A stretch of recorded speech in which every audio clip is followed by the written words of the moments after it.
When the Wadi first fired on Earth, they expected the primitive inhabitants to submit instantly. Instead, their first soldiers to land were shredded in a hail of bullets by a species that seemed born for war. Mark's eyes snapped open, and he jolted upright in bed, cold sweat glistening on his skin. The echoes of screams and gunfire from his nightmares of South American jungles still rang in his ears. He sat hunched on the edge of the mattress, head in hands, trying to banish the painful memories. A sudden blaring emergency alert from his phone made him jump. Unknown objects had entered the atmosphere and were rapidly descending. He rushed to the window and craned his neck, watching in disbelief as fiery streaks filled the night sky. On the bridge of the lead alien vessel, Commander Murlock stood before a holographic display of the blue-green planet below. The Wadi had come to strip Earth of resources and subjugate what they assumed were primitive inhabitants. With a sneer, Murlock ordered his ships to open fire. Destructive blasts rained down from orbit, slamming into the planet's defenses. In the city, Mark stared in shock as buildings crumbled and fires erupted under the relentless alien onslaught.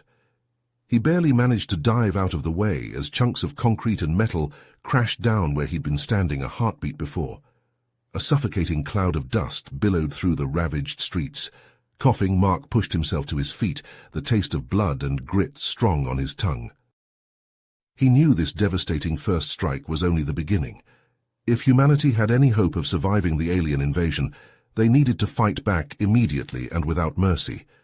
But against a ruthless enemy with advanced weapons who viewed humans as inferior life forms to conquer, did they even stand a chance? Mark gritted his teeth, determined to live long enough to make the alien bastards regret ever setting their sights on Earth. Mark stumbled through the rubble-strewn streets, his lungs burning from the acrid smoke that hung heavy in the air. The incessant pounding of the alien bombardment filled his ears as he searched desperately for any other survivors. Just as he was about to give up hope, he spotted a small group huddled in the entrance of an underground parking garage. As he approached, a familiar face turned to greet him. "Mark, is that you?" It was his brother David, a man he hadn't spoken to in years. Mark nodded, too exhausted to dredge up old grudges. "We need to get underground. The Wadi are leveling the city." The brothers joined the other survivors as they made their way deeper into the garage, the concrete walls muffling the sounds of destruction above. Tensions were high as they argued about their next move. Mark, his military training kicking in, insisted they needed to arm themselves and fight back. David, ever the pacifist, believed they should try to make contact with the aliens and negotiate a truce. The debate was cut short by the sound of heavy footsteps and strange clicking noises echoing from the garage entrance. Mark held up a hand, signaling for silence. He crept forward, peering around a concrete pillar. What he saw made his blood run cold. A group of Wadi soldiers, their advanced armor glinting in the dim light, were methodically searching the garage. They were led by a towering alien with a distinctive scar across its face, barking orders in a guttural language. Mark held his breath, pressing himself back against the pillar as the soldiers drew closer. After several tense moments, the Wadi moved on, their footsteps fading into the distance. Mark let out a shaky breath and returned to the group, describing what he had seen. David's eyes widened in recognition as Mark mentioned the scarred alien. "That sounds like the Wadi's top military commander," David said, his voice trembling. "He's known for his brutality, for wiping out entire populations that resist. If he's here, then the aliens aren't just planning to conquer us. They want to exterminate us." A heavy silence fell over the survivors as the reality of their situation sank in. They were facing an enemy that viewed them as nothing more than pests to be eradicated.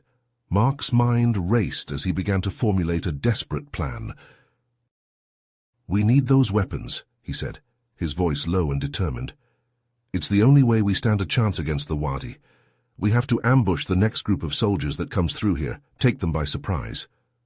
He looked around at the frightened faces of the survivors, his gaze settling on his brother. "It's our only hope." The ragtag band of survivors crept through the dimly lit garage, hearts pounding in their chests. Mark took the lead, his military training guiding his every move. He signaled for the others to halt as they neared the corner where the Wadi soldiers were last seen. The faint clicking and gurgling of the aliens' strange language echoed off the concrete walls, sending chills down their spines. With a deep breath, Mark held up 3 fingers, silently counting down. On his signal, the survivors burst around the corner, makeshift weapons at the ready.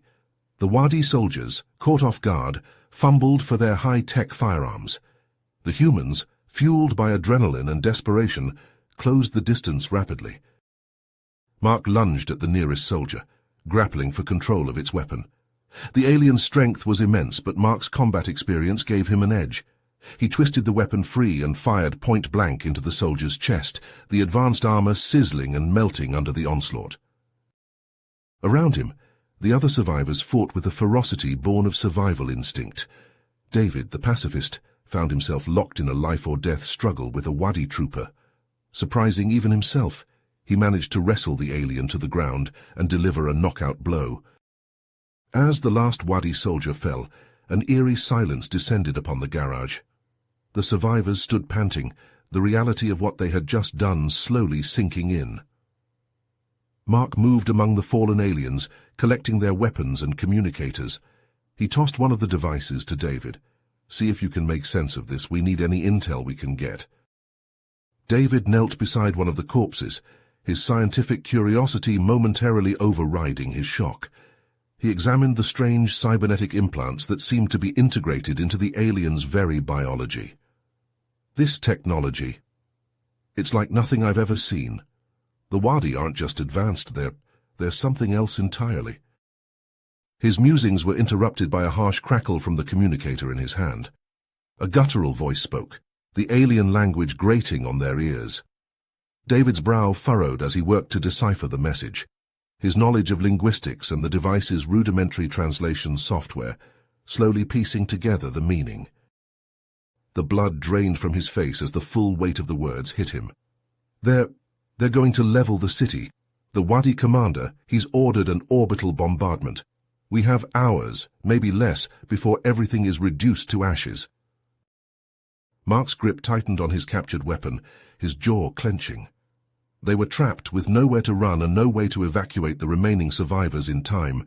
His mind raced, desperate for a solution. And then it hit him. He looked down at the alien technology in his hands, a grim determination settling over him. "We have to fight back," he said, his voice low and steady. "We'll use their own weapons against them. It's our only chance." Mark turned to David, his eyes hardening with resolve. "We have to try. It's the only way." Using the captured Wadi technology, the brothers hunched over the alien consoles, the strange holographic displays casting an eerie glow on their faces. Mark's fingers flew across the controls as he worked to hack into the alien's communication network. Sweat beaded on David's forehead, his heart pounding as he watched lines of incomprehensible code scroll past. After what felt like an eternity, a victorious grin spread across Mark's face.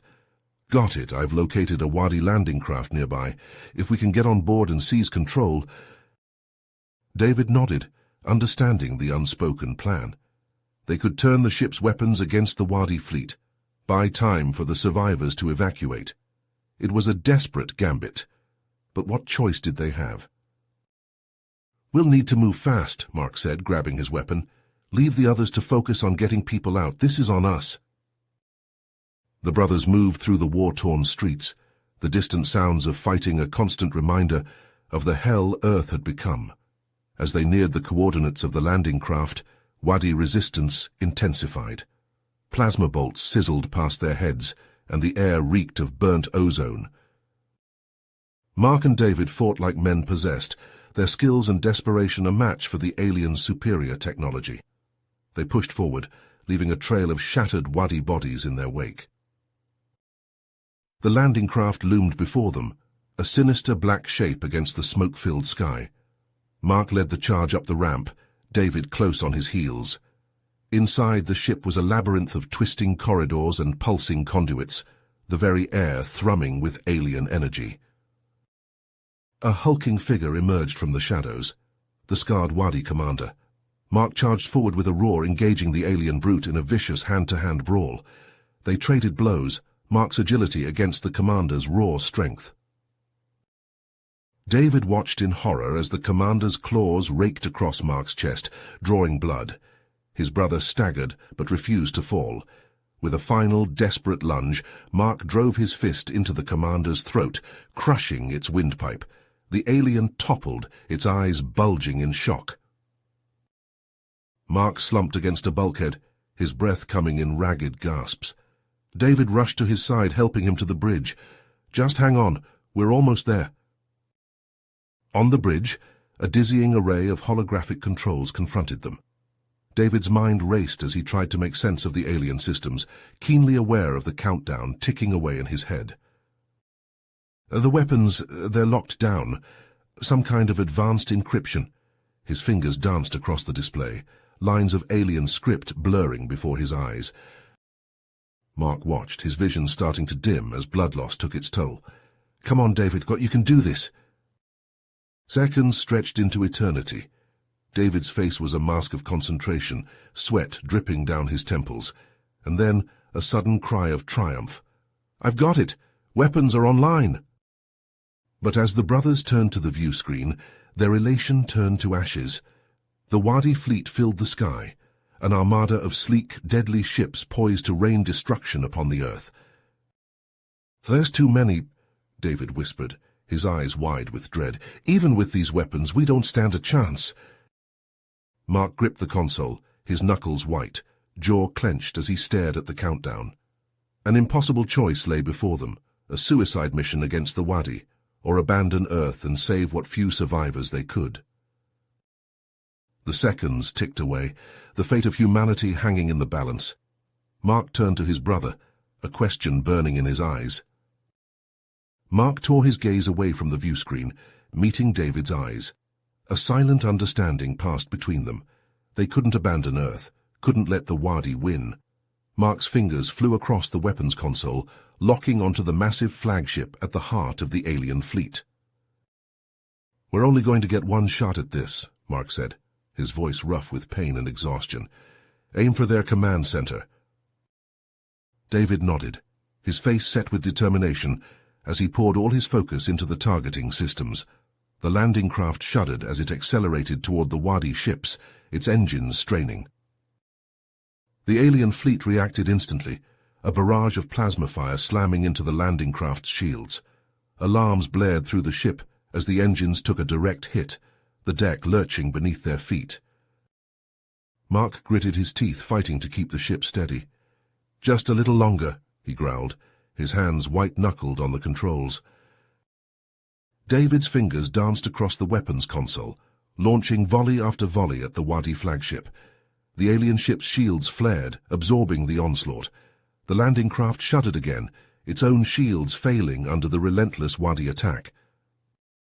"There," David shouted, his eyes locked on the holographic display. "A weak point in their shield harmonics." He fired, a concentrated beam of energy lancing out from the landing craft. It struck the Wadi flagship, piercing its shields and burrowing deep into the hull. For a heartbeat, nothing happened. Then the flagship exploded, a blinding flash of light consuming the alien vessel. The shockwave slammed into the landing craft, hurling it backwards. David was ripped from his seat, tumbling toward the gaping hole in the hull. His scream was swallowed by the vacuum of space as he disappeared into the void. "David!" Mark howled, straining against his harness, but it was too late. His brother was gone. The landing craft spun out of control, debris from the destroyed Wadi ships battering its hull. Oxygen alarms screamed, the ship's life support failing. Mark's vision blurred, his lungs burning as he fought to reach the power core controls. With the last of his strength, he sent a final transmission to Earth. "This is Mark Ryder. The Wadi flagship is destroyed, but they'll be back. You have to keep fighting. Never give up hope." He could see the remaining Wadi ships closing in, their weapons charging. Mark's hand hovered over the power core overload. He closed his eyes, picturing Earth, his home, his family, everything he was fighting for. "I'm sorry, David," he whispered. Then, with a defiant cry, he slammed his fist down on the control. The power core detonated, a miniature supernova blooming in the void. The Wadi ships vanished, consumed by the searing light.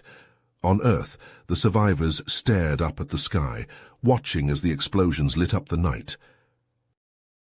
In the silence that followed, a ragged cheer went up. They had won. The Wadi were gone. But as the smoke began to clear and the dawn crept over the horizon, the cost of their victory became clear. Cities lay in ruins, millions were dead, and Earth's greatest heroes, Mark and David, had given their lives to save their home. The survivors stood amidst the wreckage, numb with shock and grief. But beneath the pain, a flicker of hope still burned. They were alive, and as long as they lived, as long as they remembered the sacrifice of those who had fought and died, the Wadi would never truly conquer them. The battle was over, but the war for Earth's future was just beginning. You have reached the end of the story. If you enjoyed this story and want to support us, please leave a like and subscribe to our channel, and for every comment that says 88, I will heart every single one of them. Thank you for your time.